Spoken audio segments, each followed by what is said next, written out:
Léo et la petite voiture qui n'avait pas peur. Dans une petite ville colorée, entourée de collines verdoyantes, vivait un garçon nommé Léo.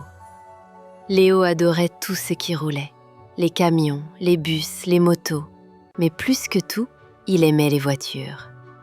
Chaque soir, avant de dormir, il regardait par la fenêtre de sa chambre les phares briller dans la rue et imaginait de grandes aventures.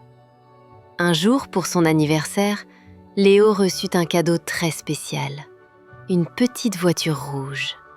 Elle n'était ni très grande ni très rapide, mais elle avait 2 grands phares ronds qui semblaient toujours sourire. « Je vais t'appeler Ruby », dit Léo. Cette nuit-là, alors que tout le monde dormait, un léger bruit réveilla Léo. « Psst, Léo !»« Qui parle ?» murmura-t-il. « C'est moi, Ruby. » Léo ouvrit grand les yeux. Sa petite voiture venait de parler.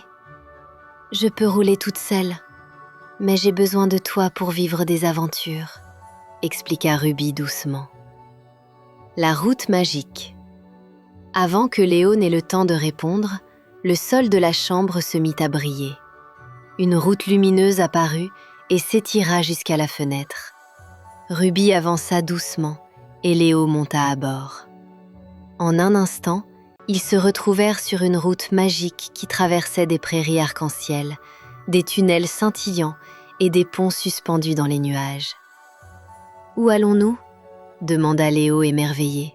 « Là où les voitures ont besoin d'aide » répondit Ruby. Le camion fatigué. Sur le bord de la route, ils rencontrèrent un vieux camion bleu qui avait du mal à avancer. « Mon moteur est fatigué » soupira le camion. Ruby s'approcha doucement. Parfois, il suffit d'un ami pour reprendre la route. Léo descendit et encouragea le camion. Ruby lui montra comment respirer calmement et ensemble, ils poussèrent un peu. Le moteur ronronna de nouveau.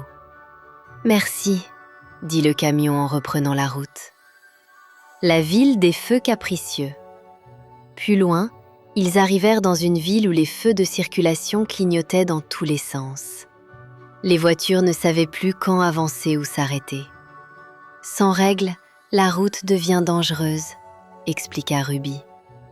Léo monta sur un petit trottoir et parla au feu. Ensemble, ils remirent de l'ordre. Rouge pour s'arrêter, vert pour avancer. La circulation redevint joyeuse et fluide. Les voitures klaxonnèrent pour les remercier. La voiture qui avait peur de la pluie. Sur une route de montagne, ils rencontrèrent une petite voiture jaune tremblante. « Je n'ose pas rouler sous la pluie, » dit-elle. Ruby sourit. « La pluie n'est pas ton ennemie, elle lave la route. » Léo conduisit doucement à ses côtés. Goutte après goutte, la voiture jaune reprit confiance. « Merci. Je suis plus courageuse maintenant, » dit-elle en souriant. Le retour à la maison. La nuit commençait à tomber. La route magique brillait de moins en moins. « Il est temps de rentrer, » dit Ruby. En un clin d'œil, Léo se retrouva dans sa chambre. Ruby était immobile, comme une simple petite voiture rouge. Mais Léo savait maintenant une chose très importante. Les voitures ne sont pas seulement faites pour rouler. Elles servent aussi à aider, partager et voyager ensemble. Chaque soir, avant de dormir, Léo souriait en regardant Ruby.